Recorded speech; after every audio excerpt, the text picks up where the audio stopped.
அத்தனை செல்வமும் உன்னிடத்தில் நான் பிச்சைக்கு செல்வது எவ்விடத்தில்? அத்தனை செல்வமும் உன்னிடத்தில் நான் பிச்சைக்கு செல்வது எவ்விடத்தில்? வெறும் பாத்திரம் உள்ளது என்னிடத்தில், அதன் சூத்திரமோ அது உன்னிடத்தில். ஒரு முறையா இருமுறையா பலமுறை பல பிறப்பெடுக்க வைத்தாய்.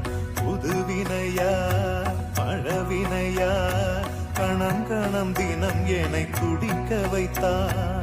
பொருளுக்கு அலைந்திடும் பொருளற்ற வாழ்க்கையும் துரத்துதே. உன் அருள் அருள் அருள் என்று அலைகின்ற மனம் இன்று பிதற்றுதே.